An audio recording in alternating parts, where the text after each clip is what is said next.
मीरा, माँ का पूरा ख्याल रखना है, उनसे अब काम नहीं होता है। क्यों, क्या हो गया है? तुम्हारी माँ तो हट्टी कट्टी दिख रही है, पूरी शादी में घोड़ी की तरह नाची है, अब क्यों काम नहीं होता उनसे? वो माँ प्रेग्नेंट है ना, बच्चा होने वाला है, मैं कभी भी भाई बन जाऊंगा इस साल के अंत तक। क्या बोल रहे हो? वो सर पर हाथ रखकर बैठ जाती है। यार पहले क्यों नहीं बताया? कैसा मजाक है ये?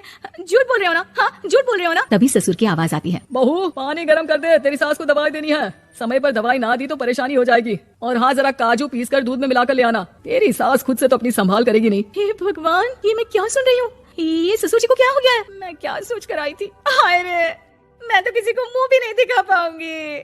अब ये रोना धोना बाद में करना, पहले गर्म पानी कर दो, माँ को दवाई देनी होगी। और हाँ, रात को माँ के पैरों में तेल लगा देना। बहू को गुस्सा आ जाता है, वो बड़बड़ करती किचन में जाती है जहाँ उसका ससुर खड़ा होता है। एक बड़ी जिम्मेदारी है हम सबके सर ऊपर, इस उम्र में माँ बनना खतरे से खाली नहीं होता। हाँ हाँ पता है, तो क्यों बन गई माँ?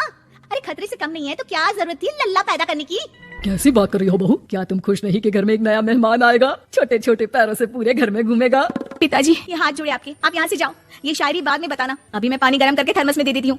सारा दिन पिलाते रहो गर्म पानी, और हाँ, ये बच्चे की बात बार बार मुझसे कोई नहीं करेगा। बहू का पारा अब चढ़ा ही रहता था, वो काम तो सारा करती, लेकिन किलस किलस कर। मीरा सारे काम से फुर्सत पाकर बैठी होती है कि माँ का फोन आ जाता है। बेटा, बहुत बड़ी जिम्मेदारी है तेरे सर पर, अच्छे से निभाना। ससुराल में हर किसी को खुश रखना वैसे तो मुश्किल है, लेकिन भगवान ही हिम्मत देता है बहू को हर कुछ सहकर सबको खुश रखने की। क्या बड़बड़ किए जा रही हो माँ? जानती भी हो कि यहाँ क्या चल रहा है? मेरी सास, अरे तेरी सास तो देवी है देवी, कितने खुश हो रहे थे सारे तेरी सूरत देख देख कर। पता नहीं जैसे बहू नहीं कोई मन मांगी मुराद मिल गई हो उन लोगों को। अरे बात तो पूरी सुनो, मन मांगे बुरा तो पूरी हुई है। अरे मेरी सास को बच्चा होने वाला है, प्रेग्नेंट है वो। क्या बकवास कर रही है मीरा? ये बात किसी को कहना मत। मुझे तो बता दिया, लेकिन अब अपनी जबान से ले। कहाँ है तेरी सास? बात तो करा मेरी। पूछू जरा, पोता पोती खिलाने की उम्र में खुद का बच्चा खिलाने का शौक कहाँ से आ गया? और आया भी तो बताना तो चाहिए था। अब क्या नाक कटाने के लिए हम लोगों से रिश्ता जोड़ा है? रुक, तेरे पापा से बात करती हूँ। मीरा फोन रखकर लेट जाती है। वो एक सपना दिखती है कि उसकी गोद में एक बच्चा खेल रहा है।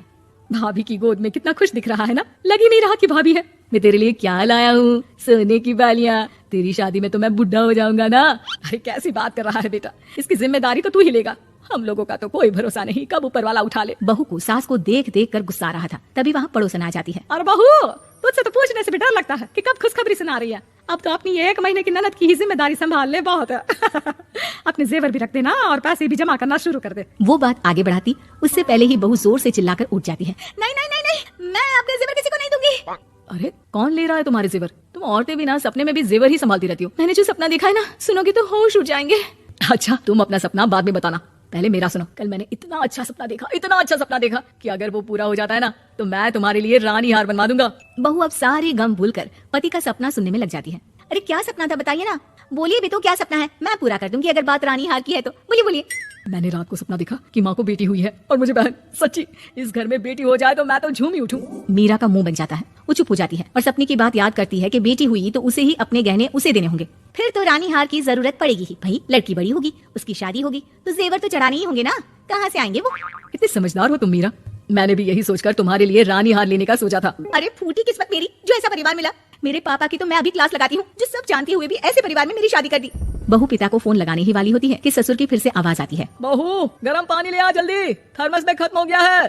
बाद में खबर लेती हूँ मैं पापा की, पहले सास को गर्म पानी दिया हूँ। बहू अभी किचन में काम कर ही रही थी कि मीरा के मम्मी पापा आ जाते हैं। वो हाथ में ढेर सारे फल लेकर आते हैं। मीरा के पिता मीरा के ससुर से कहते हैं, लीजिए भाई साहब, ये फल रखिए, बहन जी को खिला दीजिएगा। वैसे कैसी है उनकी तबीयत? बस पता तो है आपको, ऐसे वक्त में जो होता है बस वही सब। मुझे तो सुनकर बहुत गुस्सा आया था, लेकिन चलिए, भाग्य में जो है लिखा उसे कौन टाल सकता है। डॉक्टर को दिखाए? हाँ हाँ, बस डॉक्टर आने ही वाला है। अच्छा हुआ आप लोग भी आ गए। उतने में एक सुंदर सी लेडी डॉक्टर आती है। पेशेंट कौन है आप? अरे नहीं जी, मैं तो बहू हूँ इस घर की, मैं तो अभी सोच भी नहीं सकती पोता या पोती के बारे में, अभी तो मेरी सास ही। अरे चुप हो जाना, देख तो ले, डॉक्टर है ये, किसी के भी सामने गुस्सा फोड़ देती है। डॉक्टर कमरे में जाती है और थोड़ी देर बाद बाहर आ जाती है। पीछे से सास भी निकल आती है। हे भगवान, इतना दुख तो किसी को भी ना दे जितना मुझे दिया है। देखिए बहन जी, आप लोगों को तो ये सोचना भी नहीं चाहिए था। वही तो मैं भी कह रही थी कि आप लोगों के लिए तो सोचना भी गुनाह है, लेकिन अब पछताई हो क्या जब चिड़िया चुग गई खेत। डॉक्टर वहाँ से चली जाती है। मैं माँ नहीं बन सकती, मैं प्रेग्नेंट भी नहीं हूँ। ये कैसे? तुम तो बोल रही थी कि अरे वो गैस का दर्द था और पेट भी गैस से फूल रहा था, डॉक्टर ने चूर्ण दे दिया है, गर्म पानी से फाँकना है। मैं भी लाती हूँ गर्म पानी। अरे मैं तो गीजर ही लगा देती हूँ। खुशी के मारे पागल ना हो जाओ।